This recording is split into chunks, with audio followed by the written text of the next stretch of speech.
Hello everyone, welcome to my channel সহজ পাঠ with পূজা। অনেক দিন পর তোমাদের সাথে দেখা। কিছু অসুবিধার কারণে আমি আমার ভিডিওটা কন্টিনিউ করতে পারিনি, আমার পড়ানোটা। তো আবার আমি শুরু করছি।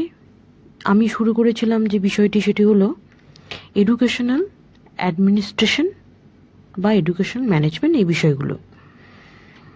তো আমি এডুকেশনাল ম্যানেজমেন্ট বিষয়টা পড়িয়ে দিয়েছি আগের দিন। তো আজকে আমি যেটা পড়াবো বা আলোচনা করব তোমাদের সাথে, সেটা হলো এডুকেশনাল অ্যাডমিনিস্ট্রেশন। তো এডুকেশন অ্যাডমিনিস্ট্রেশন ব্যাপারটা কি সেটা আমরা আলোচনা করছি।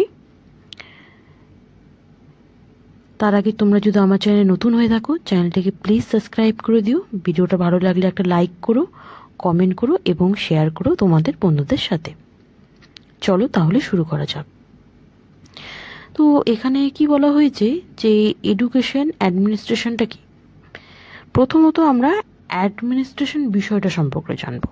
এডুকেশন অ্যাডমিনিস্ট্রেশন তো জানবো, অ্যাডমিনিস্ট্রেশনটা কি সেটা জানবো। অ্যাডমিনিস্ট্রেশন হলো একটি প্রশাসন বা একটা অথরিটি, যে অথরিটি বিভিন্ন নিয়ম নীতি, বিভিন্ন পলিসি এগুলো ফর্মুলেশন করে থাকে এবং সেইগুলি বিভিন্ন জায়গায় অ্যাপ্লাই করা হয়। তো সেটাকে আমরা অ্যাডমিনিস্ট্রেশন হিসাবে জানি, যেখানে নিয়ম নীতি, পলিসি এইসব তৈরি করা হয়ে থাকে। তো এডুকেশনের ক্ষেত্রে এই এডুকেশন অ্যাডমিনিস্ট্রেশন কিভাবে কাজ করে সেটা আমরা জানব। তো এখানে বলা হয়েছে এডুকেশনাল অ্যাডমিনিস্ট্রেশন বিষয়টি কি। Educational administration refer to guidance, leadership and control of the effort of education institution or program towards achievement of educational goal. এখানে এডুকেশনাল অ্যাডমিনিস্ট্রেশন বলতে বোঝানো হয়েছে যে যেখানে একটি প্রতিষ্ঠানকে চালানোর জন্য গাইডেন্স মানে নির্দেশনা, লিডারশিপ মানে নেতৃত্ব এবং বিভিন্ন নিয়ন্ত্রণের মাধ্যমে প্রতিষ্ঠানকে নির্দেশনা দেওয়া হয়ে থাকে। এবং তা কেন করা হয়ে থাকে? তা করা হয়ে থাকে শিক্ষামূলক যে লক্ষ্যগুলো তৈরি করা হয়, সেই লক্ষ্যগুলো অর্জনের জন্য এই ধরনের কর্মসূচি তৈরি করা হয়ে থাকে। তাহলে এখানে এডুকেশনাল অ্যাডমিনিস্ট্রেশন বলতে কি বোঝানো হয়েছে?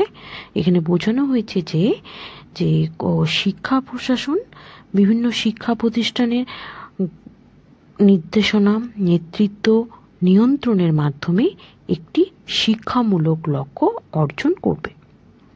এরপরে কি বলা হয়েছে? এরপরে বলা হয়েছে যে it is a higher level authority that determine policy, identify goal and lay down principle of running an educational institution or project।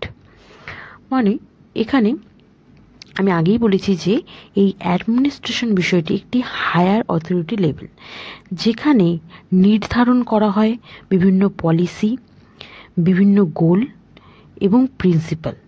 সেগুলির মাধ্যমে কিভাবে একটি প্রতিষ্ঠান চলবে সেই নীতিগুলি এখানে নির্ধারণ করা হয়ে থাকে। তার মানে কি বোঝানো হয়েছে? যে এই হায়ার অথরিটি লেভেলের মাধ্যমে বিভিন্ন পলিসি, গোল, প্রিন্সিপাল নির্ধারণ করে একটি এডুকেশনাল ইনস্টিটিউশনকে বা প্রকল্পকে চালানো হয়ে থাকে। তাহলে বোঝা গেল যে এক কথায় যদি কেউ বলে যে এডুকেশন অ্যাডমিনিস্ট্রেশনটা কি, বলবে যে যেখানে বিভিন্ন পলিসি, গোল, বিভিন্ন প্রিন্সিপাল এগুলি নির্ধারণ করে একটি ইনস্টিটিউশনকে চালানো হয়, বা এখানে লিডারশিপ বা গাইডেন্স এইসবের মাধ্যমে শিক্ষামূলক বিষয়কে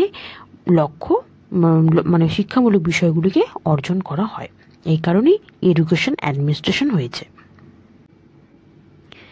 এরপরে যে বিষয়টি আমরা আলোচনা করব সেটি হলো ডিফারেন্স বিটুইন ম্যানেজমেন্ট এবং অ্যাডমিনিস্ট্রেশন। ম্যানেজমেন্ট এবং অ্যাডমিনিস্ট্রেশনের মধ্যে কি তুলনা করা হয়েছে এখানে সেটি আমরা আলোচনা করব। এর আগের ভিডিওতে আমি ম্যানেজমেন্ট বিষয়টি আলোচনা করেছিলাম, তোমরা লিঙ্ক দিয়ে দেবো আমি ডিসক্রিপশনে, তোমরা সেখান থেকে দেখে নিতে পারো ম্যানেজমেন্ট বিষয়টি, তাহলে তোমাদের স্পষ্ট হয়ে যাবে। আর আজকে আমরা আলোচনা করব যে ম্যানেজমেন্টের সাথে অ্যাডমিনিস্ট্রেশনের কি তুলনা করা হয়েছে সেই বিষয়টি। তো আলোচনা করা হোক। তো এখানে কি বলা হয়েছে যে অ্যাডমিনিস্ট্রেশন ভার্সেস ম্যানেজমেন্ট। অ্যাডমিনিস্ট্রেশনে কি বলা হয়েছে, এখানে বলা হয়েছে যে it is the process of determining the objective. এখানে উদ্দেশ্যগুলিকে নির্বাচন করা হয়ে থাকে বা একটি উদ্দেশ্য নির্বাচনের প্রক্রিয়া। এবং ম্যানেজমেন্টে কি করা হয়ে থাকে, এখানে যে উদ্দেশ্যগুলি তৈরি করা হয়েছে সেগুলো কিভাবে কাজ করবে তার প্ল্যানিং করা।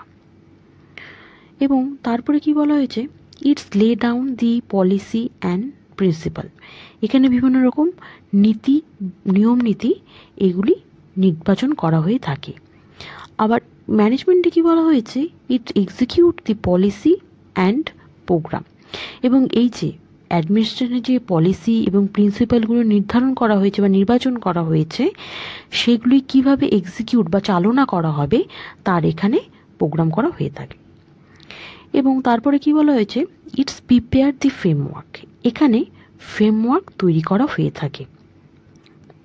এবং ম্যানেজমেন্টে কি করা হয়ে থাকে, এখানে সুপারভাইজ করা থাকে এবং কন্ট্রোল করা হয়ে থাকে বিষয়গুলিকে। তারপরে এখানে কি বলা হয়েছে, it's provide direction, guidance and leadership. এই অ্যাডমিনিস্ট্রেশনের ক্ষেত্রে একটি দিক দেখানো হয়, গাইডেন্স বা নির্দেশনা দেওয়া হয়, বা লিডারশিপ যা হলো নেতৃত্ব দেওয়া হয়ে থাকে।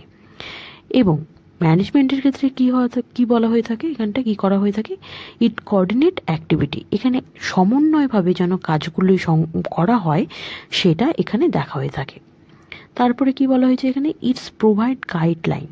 এখানে বিভিন্ন গাইডলাইন প্রোভাইড করা হয়ে থাকে। আর ম্যানেজমেন্টের ক্ষেত্রে কি বলা হয়েছে, it's derive strength from administration. এখানে অ্যাডমিনিস্ট্রেশন থেকে স্ট্রেংথ প্রোভাইড করা হয়ে থাকে বা পায়। বোঝা গেল যে অ্যাডমিনিস্ট্রেশন যেখানে বিভিন্ন যে উদ্দেশ্য, পলিসি, প্রিন্সিপাল, এই সবগুলো যত বিষয়গুলো তৈরি করা হয় সেই বিষয়গুলো যেন ম্যানেজমেন্টের মাধ্যমে এক্সিকিউট করা হয় ফিল্ডে, সেই বিষয়টি এখানে বলা হয়েছে। অ্যাডমিনিস্ট্রেশনের ক্ষেত্রে জিনিসগুলো তৈরি হবে এবং ম্যানেজমেন্টের ক্ষেত্রে সেগুলো চালনা করা হবে, এটা এখানে বোঝানো হয়েছে সোজা কথায়। তাহলে বোঝা গেল ডিফারেন্সটা। এরপরে আমরা আলোচনা করব ফাংশন অফ এডুকেশনাল অ্যাডমিনিস্ট্রেশন। এখানে প্রথমেই বলা হয়েছে define the goal and objective or purpose of educational frame policy. এখানে এডুকেশনাল ফ্রেম পলিসির যে লক্ষ্য, উদ্দেশ্য এবং পারপাসগুলো আছে সেগুলো এখানে ডিফাইন করা হবে।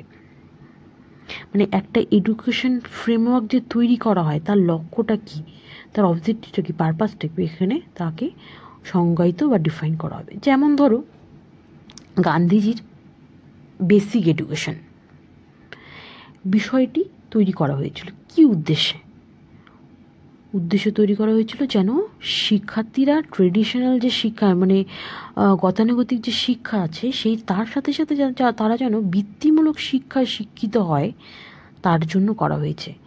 স্কিল এডুকেশন, যেটা আজকে আমাদের বর্তমানে খুবই ইম্পর্টেন্ট একটি বিষয়। শুধু গতানুগত পড়াশোনা করলেই হবে না, তাদের মধ্যে যেন স্কিল বিষয়টি থাকে সেটার কথা বলা হয়েছে। তাই এই গান্ধীজির যে বেসিক এডুকেশন মানে তৈরি করা হয়েছে সেটা তো অ্যাডমিনিস্ট্রেশনেই তৈরি করা হয়েছে। তো সেটা কি উদ্দেশ্যে তৈরি করা হয়েছিল, যে ছাত্রছাত্রীরা যেন বৃত্তিমূলক বা স্কিল এডুকেশনে শিক্ষায়িত হয় তার জন্য। বোঝা গেল। তারপর lay down the structure of the organisation. একটি অর্গানাইজেশনের যে স্ট্রাকচার হবে সেটি এখানে নির্ধারণ করা হবে। তারপর prescribe the power of organisation. একটি অর্গানাইজেশন যে ক্ষমতা, কী ধরনের তাদের ক্ষমতা থাকবে সেটাও মানে কী ধরনের ক্ষমতা তাদের হাতে থাকবে সেটাও নির্ধারণ করে থাকবে অ্যাডমিনিস্ট্রেশন।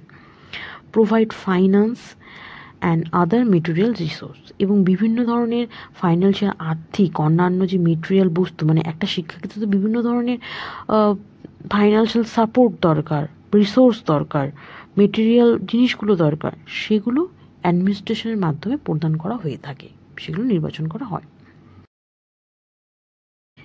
এছাড়াও এখানে বলা হয় যে plans and operated the effective education program, একটি কার্যকর শিক্ষামূলক কর্মসূচিকে পরিকল্পনা এবং পরিচালনা করা একটি অ্যাডমিনিস্ট্রেশনের কাজ। মানে একটি শিক্ষামূলক কর্মসূচি সেটা যেন ঠিকঠাকভাবে কার্যকরী হয়, তার জন্য একটি ভালো পরিকল্পনা এবং পরিচালনার দরকার, এটা এখানেই বলা হয়েছে। তাহলে আমাদের আলোচনা হয়ে গেল যে কী কী ধরনের ফাংশনগুলো থাকে। এরপর আমরা আলোচনা করব basic principle of education administration, কী ধরনের নীতি এডুকেশনাল অ্যাডমিনিস্ট্রেশনে থাকে সেটি। প্রিন্সিপাল অফ ডেমোক্রেটিক লিডারশিপ, গণতান্ত্রিক নেতৃত্ব নীতি থাকবে, মানে সবাই যেন নেতৃত্ব প্রদান করতে পারে সেরকম লিডারশিপ থাকবে। প্রিন্সিপাল অফ কোঅপারেশন, সহযোগিতার নীতি থাকবে। প্রিন্সিপাল অফ সায়েন্টিফিক মেথড, বৈজ্ঞানিকভাবে যেন জিনিসগুলো ইমপ্লিমেন্টেশন হয় সেই নীতি অনুযায়ী কাজ হবে। প্রিন্সিপাল অফ কোঅর্ডিনেশন, সমন্বয়নের মাধ্যমে যেন জিনিসগুলো সংগঠিত হয় সেটি এখানে হবে। প্রিন্সিপাল অফ ফ্লেক্সিবিলিটি, এবং বিষয়গুলো যে নীতিগুলো নির্বাচন হয়েছে বা জিনিসগুলো হয়েছে সেগুলো যেন নমনীয়তার নীতির মাধ্যমে চলে সেটা এখানে বলা হয়েছে। প্রিন্সিপাল অফ প্ল্যানিং, এই জিনিসগুলো যেন পরিকল্পিতভাবে ঘটে তার কথাও এখানে বলা হয়েছে।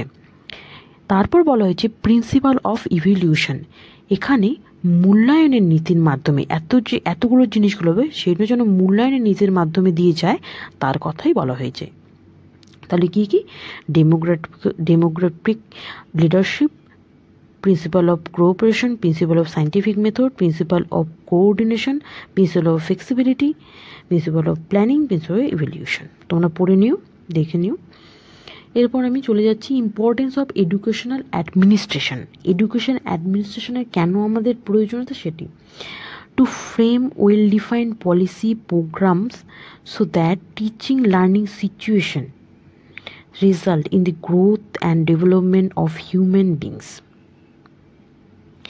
এখানে বলা হয়েছে যে এখানে শিক্ষা ও শেখার পরিস্থিতি মাধ্যমে যেন একটি মানুষের বা হিউম্যান বিংয়ের যেন ঠিকঠাক গ্রোথ এবং ডেভেলপমেন্ট হয়, তার জন্য ওয়েল ডিফাইন্ড পলিসি মানে ভালো নীতি কর্মসূচি প্রণয়ন করতে হবে।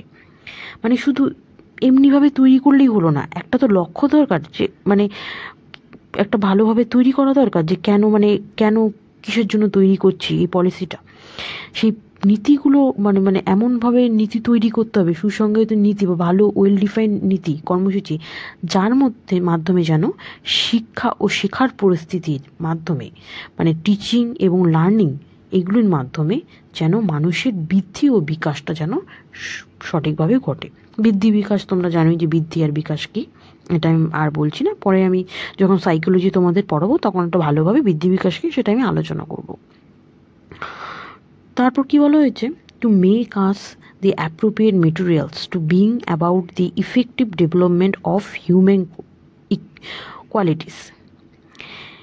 এখানে যে মানবিক বা মানুষের যে কোয়ালিটিগুলো আছে বা গুণাবলীগুলো আছে সেগুলো যেন কার্যকরভাবে বিকাশ করতে পারবে বা ইফেক্টিভভাবে ডেভেলপমেন্ট ঘটে, তার জন্য বিভিন্ন উপকরণ ব্যবহার করা বা মেটেরিয়াল ব্যবহার করা। এখানে আমি ফাংশনে আলোচনা করেছিলাম যে দরকার মানে কোনো কিছু পরিকল্পনা বা কোনো কিছু পলিসি চালানোর জন্য সেখানে মেটেরিয়াল বা রিসোর্সের দরকার পড়ে। তাই এই যে প্রত্যেকটা হিউম্যান বিংয়ের মধ্যে যে কোয়ালিটিসগুলো আছে সেগুলো যেন ভালোভাবে বিকাশ ঘটে, তার জন্য আমাদের উপযুক্ত উপকরণ বা মেটেরিয়ালসের দরকার পড়ে, যা দিয়ে থাকে এডুকেশন অ্যাডমিনিস্ট্রেশন। এরপরে কি বলা হয়েছে, এরপরে বলা হয়েছে যে to execute the program and activity of the organization so that its objective may be achieve. একটি অর্গানাইজেশনের যে লক্ষ্য আছে সেই লক্ষ্য অর্জনের জন্য কর্মসূচি ও কার্যক্রম পরিচালনা করা।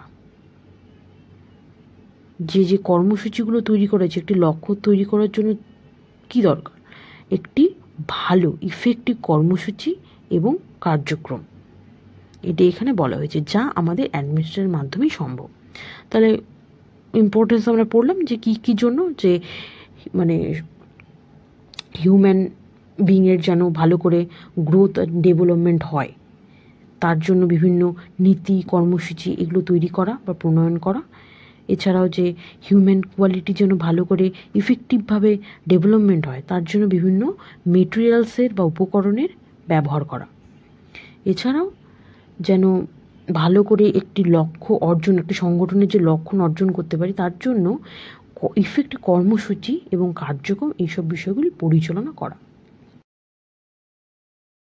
তো আজকের মতো এতটুকুই। আশা করি তোমরা বিষয়টি বুঝতে পেরেছো যে অ্যাডমিনিস্ট্রেশন এবং ম্যানেজমেন্ট বিষয়টি কী। তো থ্যাংক ইউ ফর ওয়াচিং। ভিডিওটা ভালো লাগলে লাইক করো, কমেন্ট করো, সাবস্ক্রাইব করো আমার চ্যানেলটিকে এবং শেয়ার করো ভিডিওটি তোমার বন্ধুদের সাথে।